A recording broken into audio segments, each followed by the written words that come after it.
नमस्कार विद्यार्थी मित्रांनो, आत्मबल पाथफाइंडर या आपल्या यूट्यूब चॅनलवर आपलं सर्वांचं स्वागत आहे।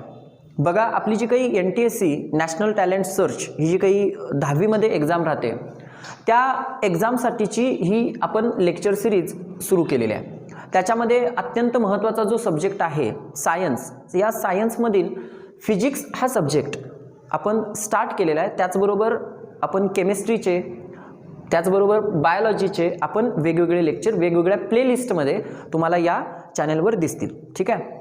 त्याचबरोबर एक सगळ्यात महत्त्वाची गोष्ट, आपण जर सर्वसाधारणपणे NTSCच्या बाबतीत विचार केला तर NTSCमध्ये आपण असं बघतोय की मॅक्झिमम जणांना सिलेबस वगैरे पॅटर्न माहीत आहे। NTSCमध्ये जे काही स्टेज 1 आहे आणि स्टेज 2 आहे, स्टेज 1 आणि स्टेज 2 जे काही आहे, आता स्टेज 1 आणि स्टेज 2 चा जर विचार केला तर बघा, सब्जेक्ट महत्त्वाचे जर काढले तर आपण बघा सायन्स आहे, स्टेज 1 ला पण आहे आणि स्टेज 2 ला पण आहे।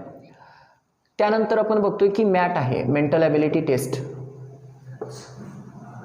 मॅथ्स आहे, मॅथमॅटिक्स आहे, त्यानंतर कुठला आहे, सोशल सायन्स आहे।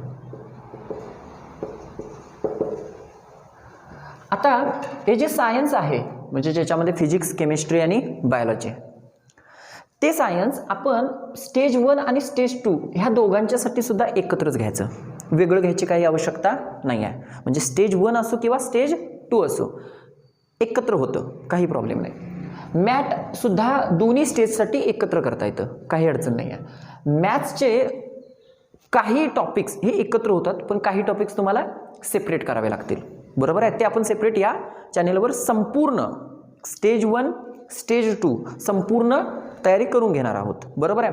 त्याचबरोबर जे सोशल सायन्स आहे, इथं मात्र महत्त्वाची गोष्ट आहे, सोशल सायन्समध्ये आपल्याला स्टेज 1 साठी वेगळं हे करायला पाहिजे आणि स्टेज 2 साठी वेगळी हे करायला पाहिजे। कारण स्टेज 1 चा जो जरा बऱ्यापैकी जो आपला सिलेबस आहे 9वी 10वीचा, आणि जर का आपण 9वी 10वीचा NCERTचा सिलेबस बघितला तर थोडासा डिफरन्स आहे एकमेकांच्या मध्ये, त्यामुळे तो थोडासा आपल्याला काय करायला पाहिजे, वेगवेगळा घ्यायला पाहिजे। आणि तो वेगवेगळा घेणार आहे आपण, म्हणजे ही गोष्ट फक्त आपल्याला वेगवेगळी करायला पाहिजे, अदरवाईज इतर गोष्टी आपण कंबाईंड फॉर्ममध्ये तयार करून घेऊ शकतो। लक्षात येते, ठीक आहे। बघा, आपण चालू करूयात।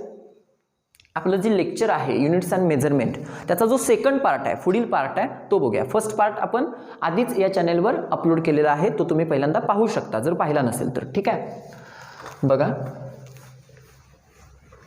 आपण ह्या आधीच्या लेक्चरमध्ये मेजरमेंट म्हणजे काय, युनिट म्हणजे काय, फंडामेंटल क्वांटिटीज काय असतात किंवा डिराइव्ड क्वांटिटीज काय असतात, फिजिकल क्वांटिटी म्हणजे काय असते, या सर्व गोष्टी बघितलेल्या आहेत।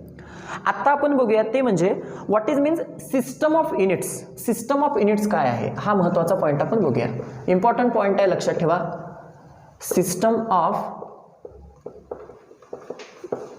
युनिट्स, बघा आता युनिट म्हणजे काय आपण बघितलेलं आहे याच्या आधी। युनिट म्हणजे एक स्टँडर्ड जी गोष्ट ठरणार आहे आपण, म्हणजे मेजरमेंट करत असताना काहीतरी आपण स्टँडर्ड धरणार आहे, बरोबर आहे ना। त्या स्टँडर्डलाच काय म्हणतो आपण, युनिट म्हणतो, बरोबर आहे की नाही। उदाहरणामध्ये 10 किलोमीटर, किलोमीटर हे काय हो, युनिट आहे, ते एक स्टँडर्ड मी धरला आहे। किलोमीटर म्हणजे काय हे मला माहीत आहे, म्हणून तो काय आहे, स्टँडर्ड आहे। आता जुन्या काळी काय व्हायचं, हे आत्ता जे किलोमीटर आहे, मीटर आहे, बरोबर आहे, किलोग्रॅम आहे किंवा अशा गोष्टी नव्हत्या, मग त्यावेळेला किंवा मीटर आहे, ह्या गोष्टी नव्हत्या। मग त्यावेळेला काय व्हायचं, समजा हात आहे, हाताच्या माध्यमातून असं समजा मी डिस्टन्स मोजलं या फळ्याचं, बरोबर आहे। मग आता हाताच्या माध्यमातून मोजलं, बरोबर आहे, पण माझे बसले एकूण 5 हात, पण दुसऱ्या एका व्यक्तीनं मोजले तर त्याचे किती कदाचित बसतील, 6 हात बसतील। मग ते स्टँडर्ड नाही आहे ना, स्टँडर्ड नाही आहे, म्हणजे मी माझा फळा मोजून दिला, माझ्या किती हाताचा फळा आहे, 5 हाताचा फळा आहे, पण तिथं जाऊन फळा कितीचा निघाला, 4 हाताचा निघाला समजा, तर प्रॉब्लेम आहे ना, अडचण आहे ना, बरोबर आहे की नाही। मग अशा वेळेला गरज काय आहे, एका स्टँडर्ड गोष्टीची। स्टँडर्ड गोष्टीची कशाची काय गरज आहे, समजा तो जो व्यक्ती आहे मीटरमध्येच मोजणार, बरोबर आहे की, त्या व्यक्तीनं मीटरमध्ये मोजलं, मी पण इथं कशामध्ये मोजणार, मीटरमध्ये मोजणार, त्याच्याकडे जेवढं मीटर आहे तेवढंच मीटर कोणाकडे आहे, माझ्याकडे आहे, बरोबर आहे की। त्याला म्हणायचं स्टँडर्ड असणं, जिथं तेवढं आहे तिथंच इथं आहे, ठीक आहे। आता सिस्टम ऑफ युनिट्स म्हणजे काय, तर एकच फिजिकल क्वांटिटी, उदाहरणामध्ये आपण असं म्हणूया लेंथ, लेंथ ही फिजिकल क्वांटिटी आहे, बरोबर आहे। आता लेंथ ही फिजिकल क्वांटिटी आपण भारतासारखा देश आहे समजा किंवा इतर काही देश आहेत म्हणा, बरोबर आहे, वेगवेगळ्या ह्यानं मानतात, हे करतात, मोजतात. उदाहरणार्थ आपण लेंथ जर बघितली तर काही जण फुटात मोजतात बघा, आपण फुटामध्ये मोजतोय, बरोबर आहे की नाही, घरात वगैरे बघितलं तर फुटात मोजतात, बरोबर आहे. समजा आपण असं केलं की एक प्रोडक्ट आहे, कुठला तरी गोष्ट आहे एक, आणि ती फूटमध्ये मोजली आणि आपण अमेरिकेला पाठवली, आणि अमेरिकेला मात्र तीच गोष्ट समजे आपण सेंटीमीटरमध्ये मोजतात. कशात मोजतात? सेंटीमीटरमध्ये मोजतात. आता प्रॉब्लेम निर्माण झाला ना, अडचण निर्माण झाली, बरोबर आहे की नाही. मग काय केलं त्याच्यासाठी? सिस्टम ऑफ इंटरनॅशनल आणली, सिस्टम ऑफ इंटरनॅशनल. ह्यामुळे काय झालं, जो प्रोडक्ट आहे, जी लेंथ आहे, समजा भारतीयानं सुद्धा मीटरमध्ये मोजायची आणि अमेरिकनानं सुद्धा कुठं कशात मोजायची? मीटरमध्येच मोजायची. आणि 1 मीटर म्हणजे काय ते वेल डिफाईन झालेलं असणार आहे. आपण मागील पार्टमध्ये सगळ्या ह्या गोष्टी सांगितलेल्या आहेत की युनिट म्हणजे काय आणि युनिट काय असावं ते वेल डिफाईन असलं पाहिजे, बरोबर आहे की नाही. बघा, म्हणजे मला लेंथ तर मोजायची आहे, पण एक व्यक्ती लेंथ कशामध्ये मोजतोय? फूटमध्ये मोजतोय. दुसरा व्यक्ती कशामध्ये मोजतोय? सेंटीमीटरमध्ये मोजतोय. एक व्यक्ती कशामध्ये मोजतोय? मीटरमध्ये मोजतोय. कुठेतरी कन्फ्युजन होणार आहे ना, कन्फ्युजन क्रिएट होणार आहे, बरोबर आहे की नाही. पण त्याच्याऐवजी एक नवीन एक सिस्टम सगळ्या जगाच्या मान्यतेनं, असं आपण म्हणूया काही देशांच्या मान्यतेनं वगैरे तयार करण्यात आली. ती सिस्टम म्हणजे सिस्टम ऑफ इंटरनॅशनल, ज्याच्यामध्ये स्टँडर्ड्स ठरलेले असतात. लेंथ जर मोजायची ना तर अशीच मोजायची, बरोबर आहे की नाही. मग इथं असो किंवा कुठं असो, समजलं. इंटरनॅशनली एखादा प्रोडक्ट पाठवायचा असेल तर तुम्ही कुठली सिस्टम फॉलो करायची? System of international. 1966च्या आसपास काहीतरी एक मीटिंग भरलेली होती, त्याच्यामध्ये ते ठरवण्यात आलेलं आहे. आता जरा बघा, सिस्टम ऑफ युनिट्स मग नेमक्या कोणत्या कोणत्या आहेत, त्याच्या आधी नेमक्या कुठल्या कुठल्या पद्धती वापरल्या जात होत्या ते पण आपल्याला माहीत असणं फार गरजेचं आहे. कुठल्या कुठल्या सिस्टम? तर पहिली सिस्टम आहे बघा, मी इथे लिहितो सिस्टम्स. हां, त्याच्यामध्ये पहिली सिस्टम आहे FPS. आता FPS काय आहे नेमकं? ह्या FPS सिस्टममध्ये जी आपली लेंथ आहे, त्यानंतर मास आहे आणि आहे टाईम.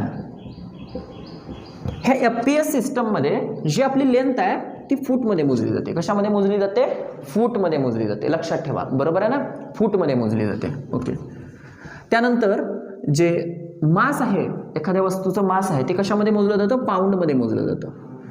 आणि जे काही टाईम FES सेकंदमध्ये मोजलं जातं. टाईम असतो तो सेकंदमध्ये मोजला जातो. याचा अर्थ काय? लेंथ फूटमध्ये मोजणार, मास आहे ते पाऊंडमध्ये मोजणार. आता दुसरी सिस्टम बघा, सेकंड सिस्टम आपण बघूया. त्या सिस्टमचं नाव आहे CGS सिस्टम.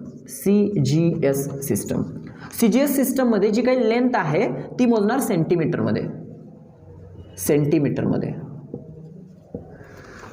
जी मास आहे ते मोजणार ग्रॅममध्ये. आणि तुमचं जे S म्हणजे टाईम आहे तो कशामध्ये मोजणार? सेकंदमध्येच. पुढं तिसरी सिस्टम आहे ती म्हणजे MKS सिस्टम.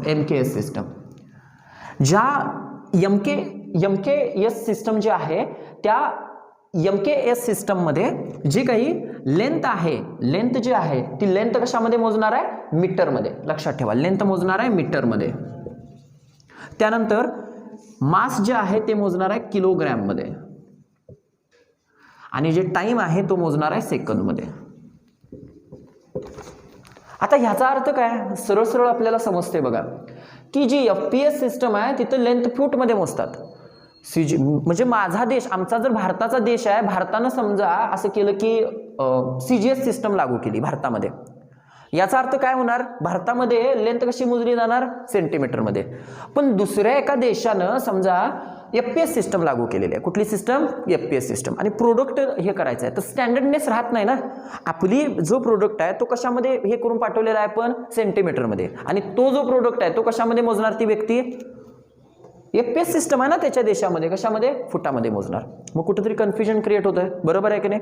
मग त्यासाठी ह्या गोष्टी अवॉइड करण्यासाठी जी चौथी महत्त्वाची सिस्टम आणली ती कुठली? SI म्हणजे सिस्टम ऑफ इंटरनॅशनल आणली.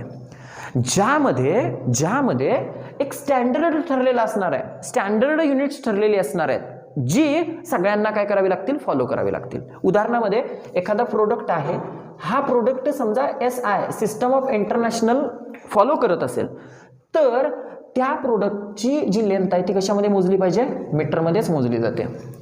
त्याची जी काही मास आहे ते केजी मध्येच मोजलं जातं आणि त्याचं जे काही टाइम आहे तो सुद्धा सेकंदमध्येच मोजला जातो. हां, आता इथं बघताय तुम्ही MKS सिस्टम ही जरा बऱ्यापैकी कशाची आहे, हे आहे, कनेक्टेड आहे सिस्टम ऑफ इंटरनॅशनलशी, कारण ह्याच्यातनंच ती इव्हॉल्व झालेली आहे.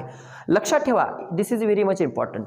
म्हणजे एखादा प्रोडक्ट जर का सिस्टम ऑफ इंटरनॅशनल फॉलो करतोय याचा अर्थ तो त्या प्रोडक्टची जी लेंथ आहे ती कशामध्ये दिली पाहिजे, मीटरमध्येच दिली पाहिजे, मीटरमध्येच द्यायला पाहिजे. मग तो सुद्धा जो पुढचा देश आहे तो सुद्धा कुठली सिस्टम फॉलो करत असणार आहे, सिस्टम ऑफ इंटरनॅशनल, म्हणजे सगळं. आणि तिथं सुद्धा मग हे कुठं कशामध्ये मोजली जाणार आहे, मीटरमध्येच. जे कन्फ्युजन आहे ते क्रिएट नाही ना होणार आहे, लक्षात ठेवा. ठीक आहे, ओके. आता आपण जरा अत्यंत महत्त्वाचा पार्ट जो बघूया, आपण मागच्या पार्टमध्ये बघितलेलं होतं की फंडामेंटल क्वांटिटीज म्हणजे काय. फंडामेंटल क्वांटिटीज म्हणजे अशा क्वांटिटीज ज्या काय आहेत, इंडिपेंडंट आहेत, ज्या कोणावरही अवलंबून नसतात. आणि अशा फंडामेंटल क्वांटिटीज किती आहेत, एकूण 7 फंडामेंटल क्वांटिटीज आहेत. त्या 7 फंडामेंटल क्वांटिटीज आणि त्यांची युनिट्स काय काय आहेत ते आपण आता बघायचे. आणि ते फारच important, IMP very much important point राहतो. कारण की आपल्याला डायरेक्टली ऑप्शनल एक्झाम जिथं असते, म्हणजे जिथं आपल्याला 4 हे निवडायचे असतात, तिथं अशा पद्धतीचे जे काही प्रश्न आहेत ते डायरेक्टली विचारलेले असतात. त्यामुळे हा महत्त्वाचा पॉईंट आहे, लक्षात ठेवा. ठीक आहे, काय बघायचं आहे आपल्याला, फंडामेंटल क्वांटिटीज आणि त्याचे युनिट्स. ओके,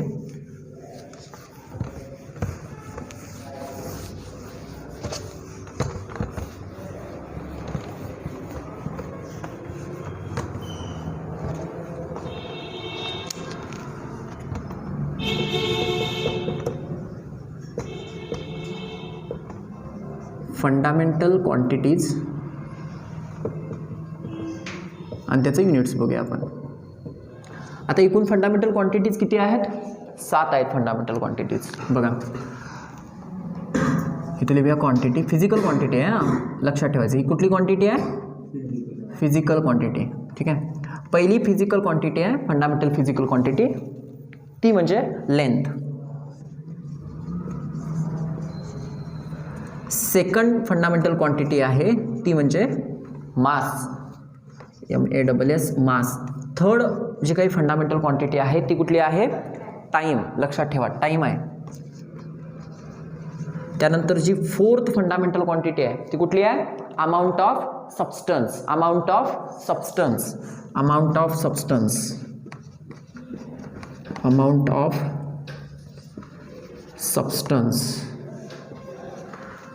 फिफ्थ जी आहे आपली फंडामेंटल क्वांटिटी ती आहे intensity of light. Intensity of light. Okay, intensity of light. त्यानंतर सिक्स्थ आपली जी काही फंडामेंटल क्वांटिटी आहे ती आहे स्ट्रेंथ ऑफ इलेक्ट्रिक करंट किंवा इलेक्ट्रिक करंट. फक्त इलेक्ट्रिक करंट लिहितो, electric current.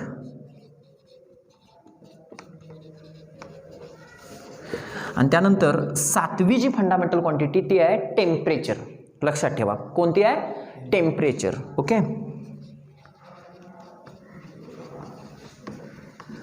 Temperature.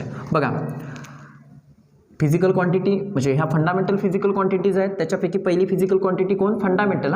Length, mass, time, amount of substance, intensity of light, electric current आणि टेम्परेचर. इम्पॉर्टंट आहे, IMP आहे, याच्यावर डायरेक्टली आपल्याला प्रश्न विचारला जातो. ठीक आहे, आता जरा बघा याचे नेमके युनिट्स काय आहेत, SI युनिट्स काय आहेत, आपण डायरेक्टली फक्त बघूया. SI सिस्टममध्ये ह्याचे युनिट्स काय आहेत. तर पहिलं जी लेंथ आहे त्याचं युनिट आहे मीटर. लेंथचं युनिट आहे मीटर. ओके, लेंथचं युनिट काय आहे, मीटर. लक्षात ठेवा, M, मीटर. त्यानंतर मासचं जे काही युनिट आहे SI सिस्टममध्ये ते आहे किलोग्रॅम. ओके, मगाशी सांगितलेलं आहे ना, किलोग्रॅम आहे ना, किलोग्रॅम आहे. त्याला डिनोट कसं करतात, KG, किलोग्रॅम. त्यानंतर जे काही टाईम आहे त्या टाईमचं जे युनिट आहे ते आहे सेकंद. सेकंद, S किंवा यसनं डिनोट करतात. त्यानंतर अमाऊंट ऑफ सबस्टन्स. लक्षात ठेवा, आता इथून खालचे आपल्याला जरा पाठ नसतात, बरोबर आहे की नाही. अमाऊंट ऑफ सबस्टन्सचं जे काही युनिट आहे ते आहे मोल. ओके, मोलची कन्सेप्ट वगैरे आपल्याला बघायची आहे, काही प्रश्न नाही. मोल. ओके, मोल आहे किंवा त्याला फक्त असं डिनोट करू शकतात, म्हणजे मोल. मोल MOLE हे पूर्ण रूप झालं त्याचं. सेकंद हे पूर्ण रूप झालं, पण त्याला आपण डिनोट कसं करतो, फक्त यसनं. मीटर आपण फक्त असं लिहितो ना 45 मीटर, बरोबर आहे की नाही, म्हणजे पूर्ण मीटर आहे पण त्याला एम असं लिहितो, तसं तसं हे मोल झालं, त्याला आपण असं लिहायला पाहिजे. ठीक आहे.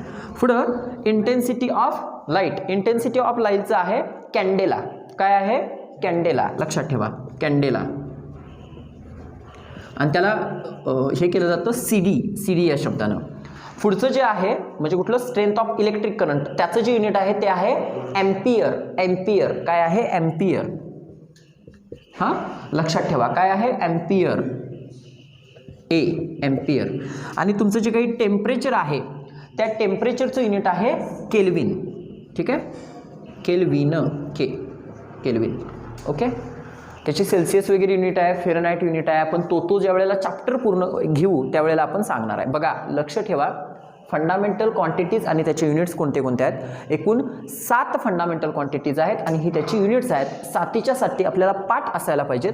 लेंथचं मीटर आहे, मासचं किलोग्रॅम आहे, टाईमचं सेकंद आहे, अमाऊंट ऑफ सबस्टन्सचं मोल आहे, मोल. इंटेन्सिटी ऑफ लाईटचं कॅन्डेला युनिट आहे, कॅन्डेला हे युनिट आहे. इलेक्ट्रिक करंटचं युनिट आहे एम्पियर आणि टेम्परेचरचं युनिट आहे केल्विन. ठीक आहे. ओके. आता जे काही महत्त्वाचे युनिट्स आहेत 3च आपण युनिट्स घेतोय, त्याच्या डेफिनेशन ठरलेल्या आहेत. काही डेफिनेशन्स ठरलेल्या आहेत त्यांच्या, म्हणजे आपण बघितलेलं आहे युनिट कशाला म्हणायचं, चांगलं युनिट काय ज्याची योग्य अशी डेफिनेशन ठरलेली आहे, डिफाईन आहे, त्याला चांगलं युनिट म्हणायचं ना, बरोबर आहे की नाही. बघा आपण किलोग्रॅम वापरतोय आपल्या घरामध्ये वगैरे, केजी आपण वापरतोय. मग 1 केजी म्हणजे काय, कुठेतरी ठरलं पाहिजे ना, ते कुणीतरी सांगितलं पाहिजे की 1 केजी. का आपसंच असं आपल्या आपण चालू केलेलं आहे का, नाही केलेलं आहे, बरोबर आहे की नाही. मग ते काय आहे, त्याची डेफिनेशन नेमकी काय आहे ते आपण बघूया. तिघांची पहिल्या फक्त डेफिनेशन बघूया आपण. आता मीटरची डेफिनेशन काय आहे. 1 मीटर इज 1650763.73. मी नंबर नाही वाचत बसत आहे. ओके. टाइम्स म्हणजे तेवढ्या पटीत. Okay. Times the wavelength of orange light emitted by a krypton at a normal pressure. म्हणजे काय बघा, 1 मीटर, नेमका 1 मीटर कशाला म्हणायचं 1 मीटर, तर एवढ्या टाइम्स, म्हणजे ही जी काय मी हे सांगितलेलं आहे सर्वसाधारणपणे आपण जर वाचायला गेलो तर हे गेलं तर बघा 16,50,763.73. बरोबर आहे का. Times the wavelength of orange light, म्हणजे जो क्रिप्टॉन नावाचा आयटम जो आहे त्या क्रिप्टॉन आयटममधनं नॉर्मल प्रेशर, ज्या वेळेला नॉर्मल प्रेशर असते त्या नॉर्मल प्रेशर वेळी एक ऑरेंज लाईट इमिट होत असते. म्हणजे ऑरेंज लाईट काय होत असते, इमिट बाहेर पडत असते, बरोबर आहे की नाही. जी लाईट इमिट होत असते, काय सांगितले, emitted by the krypton orange light, जी काय त्या क्रिप्टॉन आयटम्समधनं होत असते, बाहेर पडत असते, बरोबर आहे की नाही.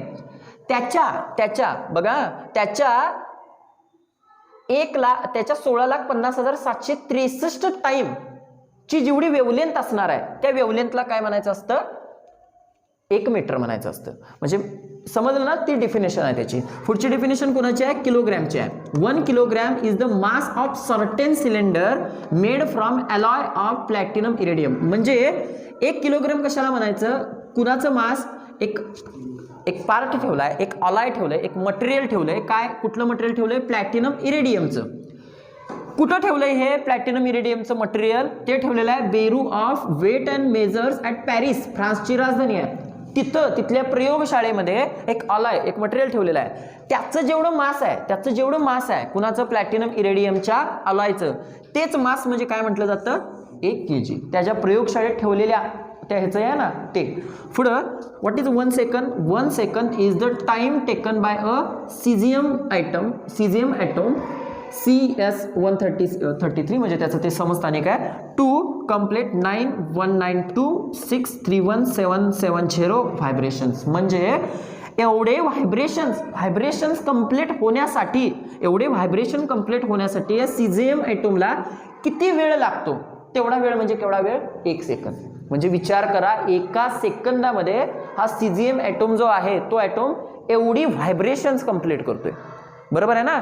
म्हणजे सीझियम ॲटमला एवढी व्हायब्रेशन कंप्लीट करायला नेमका किती वेळ लागतोय, तर किती वेळ लागतोय, 1 सेकंद लागतोय. आणि तेवढा वेळ आपण 1 सेकंद म्हणून आपल्या इकडे मानलेला आहे. लक्षात आलं. ह्या 3 डेफिनेशन आहेत. ओके, ठीक आहे. आता आपण बघूया, महत्त्वाचा गोष्ट आहे, महत्त्वाचा पॉईंट आहे.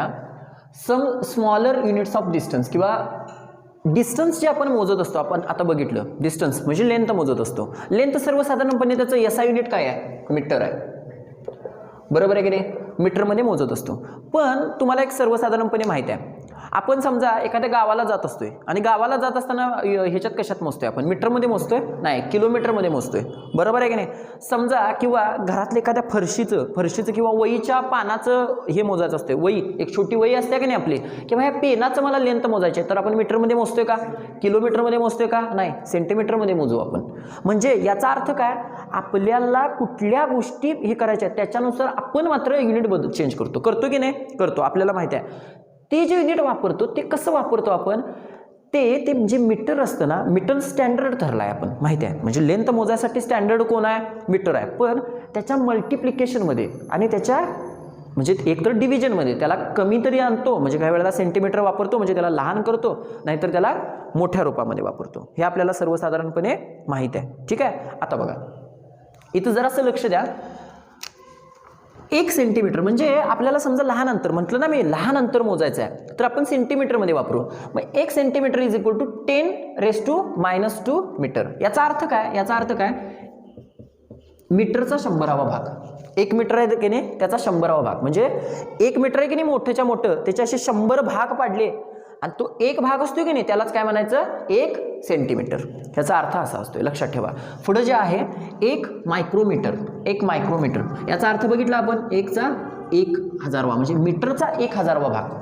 एका मीटरचे मी 1000 तुकडे केले आणि 1000 तुकड्यापैकी जो एक तुकडा राहणार आहे ना त्याच्यातला, तो एक तुकडाच म्हणजे काय असणार आहे आपला? 1 मायक्रोमीटर. लक्षात ठेवा याचा अर्थ काय असतो तो. ठीक आहे.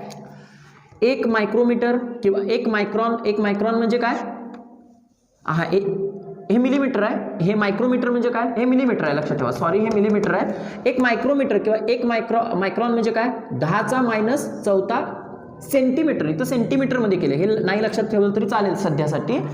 10⁻⁴ सेंटीमीटरमध्ये आहे आणि इथं 10⁻⁷ मीटरमध्ये आहे. म्हणजे याचा अर्थ काय? 1 मायक्रॉन म्हणजे 10⁻⁷ घात म्हणजे काय? मीटरमध्ये. मीटर आहे. याचा अर्थ कळाला ना?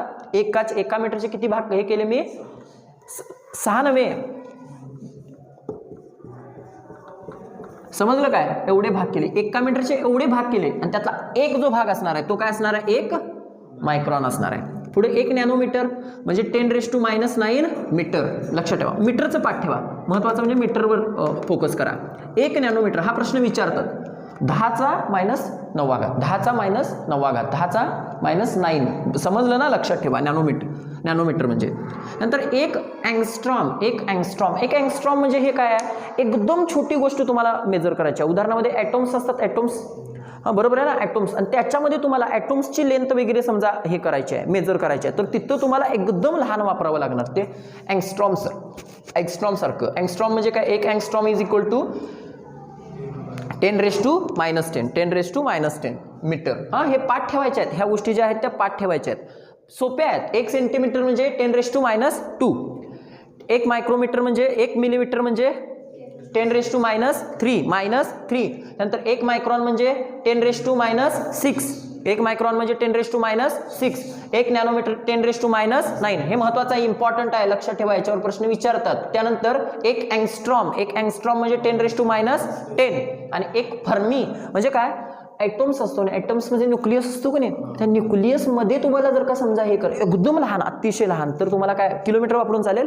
मीटर वापरून चालेल? नाही, त्याच्यासाठी काय वापरतात? 1 fermi. 1 fermi is equal to 10⁻⁻15 metre. 10⁻⁻15 metre. लक्षात ठेवा, it is a very much important. आता समजा आता मला मोठी हे वापरायचे आहेत, हे झालं लहानसाठी, हो, आम्ही लहानकडे गेलो. आता नंतर बिगर युनिट्स वापरायचे, म्हणजे मला आता मोठ्या गोष्टी मोजायच्या आहेत. उदाहरणामध्ये मला इथनं सूर्यापर्यंतचं अंतर मोजायचं आहे. इथनं सूर्यापर्यंतचं अंतर जर मोजायचं असेल तर असं मोजून चालेल काय? 10 मीटर आहे, 4 मीटर आहे? नाही, शक्य नाही ना, इम्पॉसिबल आहे. म्हणजे ते दिलं जातं, सोडा, मीटरमध्ये दिलं जातं तुम्हाला, पण ते हे आहे, लक्षात आलं ना, इनकन्व्हिनियंट आहे. ठीक आहे. मग त्याच्यासाठी काय केलं बघा, मोठी युनिट्स काढली. मोठी युनिट्स म्हणजे काय? 1 लाईट इयर. आता 1 लाईट इयर म्हणजे काय? सूर्य आहे, बरोबर आहे. सूर्यातनं प्रकाश बाहेर पडतोय.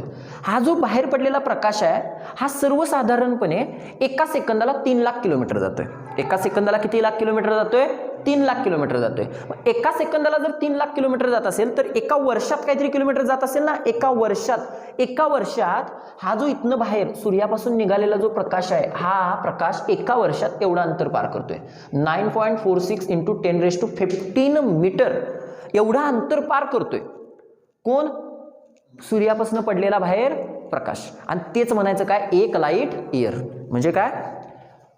लाईट ट्रॅव्हल्ड बाय, समजलं ना? एक लाईट, क्लिअर आहे? ओके, लक्षात आलं ना? लाईटनं ट्रॅव्हलिंग केलेलं आहे कुठनं? सूर्यापासून 1 वर्षामध्ये. त्यालाच काय म्हटलात? 1 लाईट इयर. पुढचं 1 पारसेक. आता त्याच्यापेक्षा जरा मोठं मला डिस्टन्स मोजायचं आहे, जरा जास्त अजून मोठं, एकदम मोठं डिस्टन्स, 2 ग्रहामधलं डिस्टन्स मोजायचं आहे, तर मी तिथं काय वापरेन? पारसेक. लाईट इयरपेक्षा मोठं. विचार करा, लाईट एका वर्षात किती अंतर पार करत असेल? एका सेकंदाला जर 3 लाख किलोमीटर जात असेल तर, आणि त्याला काय म्हटलं फक्त आपण? 1 लाईट इयर. आणि त्याच्यापेक्षा मोठं कोण आहे? 1 पारसेक. 1 पारसेक म्हणजे काय? 3.26 लाईट इयर. म्हणजे तेव्हाच्या पट्टीत. लाईट एका लाईट इयरपेक्षा 3.26 जास्त, पट्टीनं जास्त. लक्षात आलं ना? तेवढ्या पट्टीत जास्त. पुढं एक ॲस्ट्रॉनॉमिकल युनिट, AU, म्हणजे हे सगळ्यात मोठं युनिट आहे. कशाचं? डिस्टन्सचं. सगळ्यात मोठं, एकदम लांबच्या गोष्टी मोजण्यासाठी. समजलं ना? ताऱ्यांच्या मधलं डिस्टन्स वगैरे मोजण्यासाठी हे ॲस्ट्रॉनॉमिकल युनिट्स मोजतात. ॲस्ट्रॉनॉमिकल युनिट्स हे काय आहे बघा? 1.496 × 10⁻11 मीटर × 10⁻11 मीटर. लक्षात ठेवा, it is a very very much important things. आणि ह्या सगळ्या गोष्टी ज्या आहेत त्या आपल्यासाठी फार महत्त्वाच्या असणार आहेत. लक्षात ठेवा. ओके, आपण सर्वसाधारणपणे बघत असताना बघितलेलं होतं की छोटी हे करत असताना ह्या गोष्टी वापरतात. मग सेंटीमीटर असू दे, मिलीमीटर असू दे, मायक्रॉन असू दे, नॅनोमीटर असू दे, अँगस्ट्रॉम असू दे, फर्मी असू दे. आणि मोठ्या ज्यावेळी जात असतात त्यावेळी कुठली युनिट्स येतात? Light year. लाईट इयरवर डायरेक्टली प्रश्न विचारणार. लाईट इयरवर लक्षात ठेवायचं, डायरेक्टली क्वेश्चन्स असणार. 1 light year is equal to, तर काय? Light travelled in 1 year. बरोबर आहे ना? एका वर्षामध्ये लाईटने किती ट्रॅव्हल झालेलं आहे ते. नंतर पुढं 1 पारसेक आणि 1 ॲस्ट्रॉनॉमिकल युनिट. ठीक आहे? ओके. आता पुढे एकदम इम्पॉर्टंट पॉईंट एक बघूया, ते म्हणजे डायमेन्शन्स.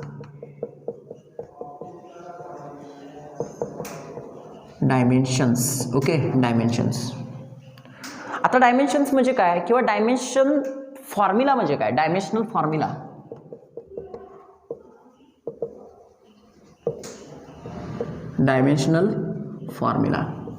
आता आपण काल एक बघितलेलं होतं, ज्या फंडामेंटल क्वांटिटीज असतात आणि दुसऱ्या बाजूला डिराइव्ड क्वांटिटीज असतात.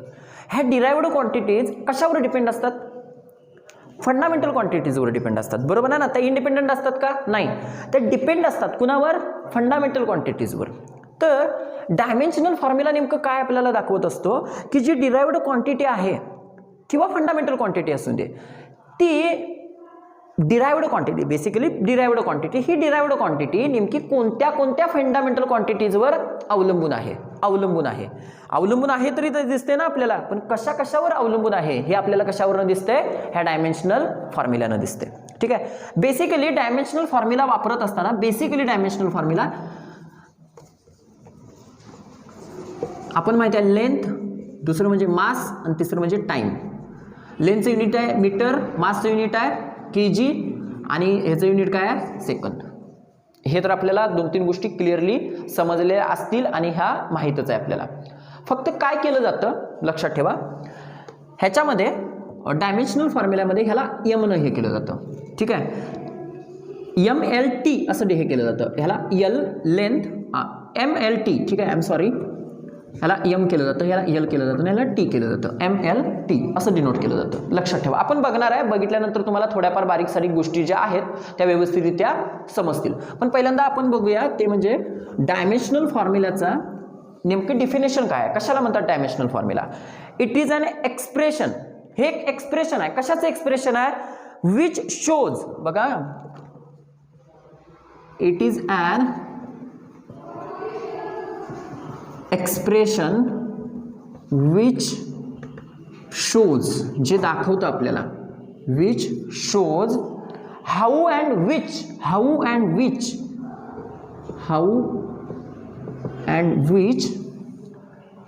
of the fundamental units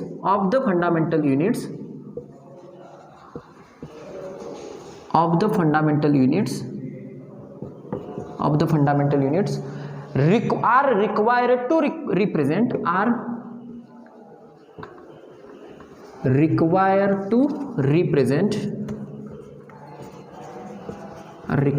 represent the unit of physical quantity,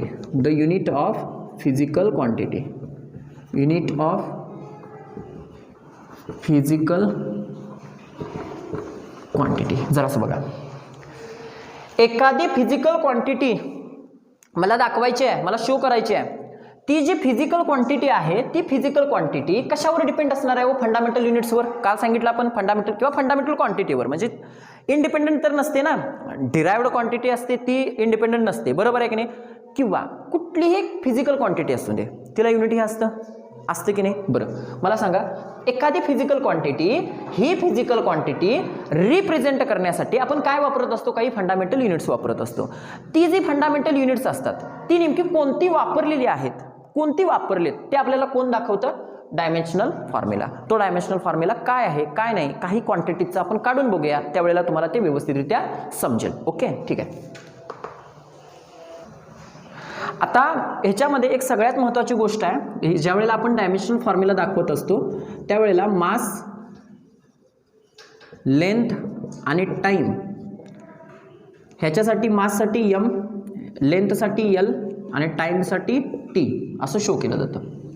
म्हणजे बेसिकली जास्तीत जास्त क्वांटिटी, सगळ्या नाही म्हणत, जास्तीत जास्त क्वांटिटी ह्या मास, लेंथ आणि टाइमवर डिपेंड असतात, बरोबर आहे की नाही? डिपेंड असतात. उदाहरणं, आपण एक उदाहरण घेऊया. समजा एरिया, एखाद्या गोष्टीचा एरिया कसा काढतो आपण?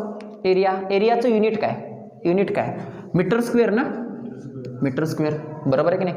मीटर स्क्वेअर म्हणजे मीटर हे युनिट कोणाचं आहे? लेंथचं आहे ना, ठीक आहे. म्हणजे हे जे पूर्णपणे आहे, मला सांगा मासवर डिपेंड आहे का? मासचा काय संबंध आहे मला सांगा? एरिया डिपेंड करत असताना मासचा काय संबंध आहे का? नाही. म्हणजे एमला मी काय केलं? 0 लिहिलं. एल लेंथचाच संबंध आहे ना, फक्त लेंथला स्क्वेअर लिहिलं. आणि टीचा काय संबंध आहे का? नाही, म्हणून त्याला 0 केलं. जरा समजते का बघा? ह्याच्यावरनं मला काय समजलं? जे एरियाचं जे काही युनिट आहे, युनिट म्हणतोय मी, एरियाचं युनिट काय आहे? मीटर स्क्वेअर, बरोबर आहे का नाही? हे फक्त आणि फक्त कशावर डिपेंड आहे बघा? लेंथवर डिपेंड आहे.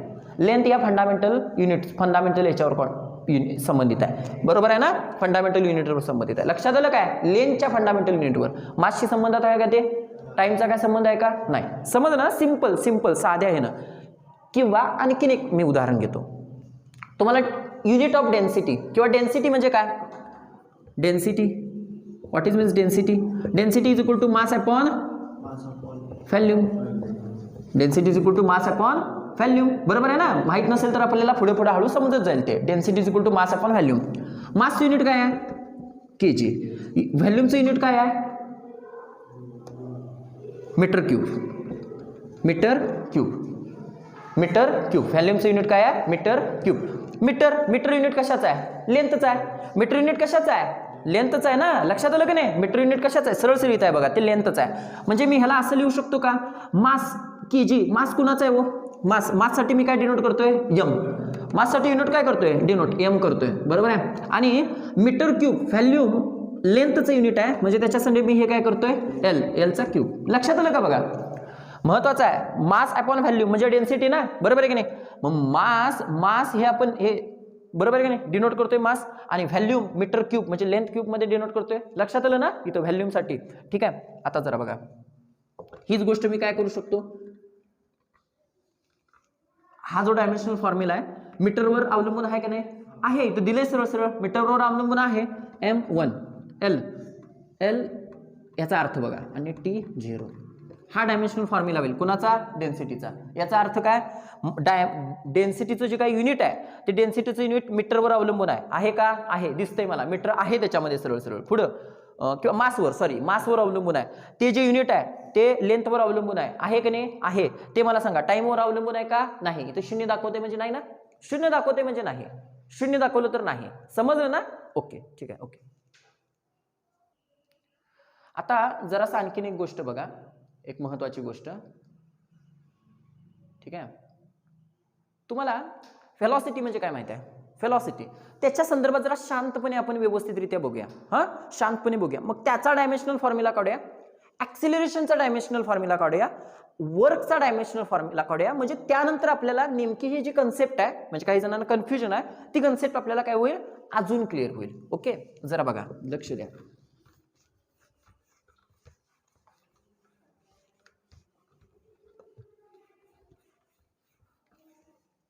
बघा, आपण व्हेलॉसिटी